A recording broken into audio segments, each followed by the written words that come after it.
မင်္ဂလာမနက်ခင်းလေးပါဗရင်းကားလုံနီးလေးတွေဘယ်မှာလေးလာလို့ရမလဲမေးထားလို့လေမှတ်မှတ်ရကျွန်တော်အလူမီနီယံတကားဆိုတာဘာကြီးမှန်းကိုမသိသေးတဲ့အချိန်တုန်းကကိုစင်ရောလို့ကျွန်တော်ကခေါ်တယ်ကိုစင်မင်းထွန်းသူကကျွန်တော်တို့ဒီမြန်မာနိုင်ငံမှာအခုလက်ရှိအလူလုံနေတဲ့လူမီနီယံဆရာတယောက်ပါပဲသူကသူ့ site လေးမှာလုံနေတဲ့အချိန် site ကလေးတစ်ခုမှာဝင်လုံနေတဲ့အချိန်ကျွန်တော်အကိုကြီးကျွန်တော်အလူမီနီယံတကားလုံချင်တယ်ဆိုတော့ကျွန်တော်က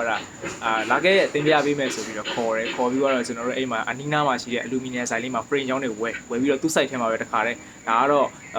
ကျိတ်ပေါင်ခေါ်တယ်ဒါကတော့တော့ပေါင်ခေါ်တယ်ဒါကအပေါ်ပေါင်အောက်ပေါင်ပြီးတော့ရှင်ကြီးပေါင်ဆိုလို့ရှိရင်လည်းအပေါ်ကြီးအောက်ကြီးဘေးကြီးဘလူတွေလောက်တယ်အခြေခံသဘောတရားလေးပေါ့နော်ကျွန်တော် training ပေးခဲ့တာကျွန်တော်တကယ်အခုဒီအမှတ်တရရှိပါတယ်တကယ်ကျေးဇူးလည်းတင်ပါတယ်အခုဆိုတော့အဲ့တုန်းကတော့ကျွန်တော်တို့အဲ့လိုမျိုးပေါ့နော်လေးလာမှုဆိုတဲ့ဟာကိုယ့်ရဲ့စူးစမ်းမှုနဲ့ကိုယ့်ရဲ့ဒီပြောရင်းဆိုရင်ကိုမိတ်ဆွေတွေကြားထဲနဲ့လေးလာလို့ရသလိုဒီနီးစနစ်နဲ့ပတ်သက်လို့ရှိရင်တော့ကျွန်တော် YouTube မှာအများကြီးရှိတယ်အများကြီးပဲပေါ့နော်ကျွန်တော်မြန်မာနိုင်ငံမှာမဟုတ်ဘူးတခြားဒီမြန်မာနိုင်ငံမှာဆိုလို့ဒီကမြန်မာနိုင်ငံကဒီ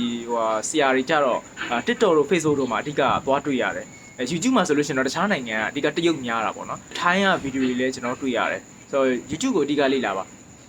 YouTube မှာဆိုလို့ရှိရင်ကျွန်တော်အများကြီးကြည့်လို့ရပါတယ်အဲ့လိုပေါ့နော်သင်ယူရင်းကျွန်တော်တို့ပြန်ပြီးတော့မှလေ့ကျင့်ရင်းစမ်းစစ်ရင်းနဲ့ပဲအဆင်ပြေသွားပါလိမ့်မယ်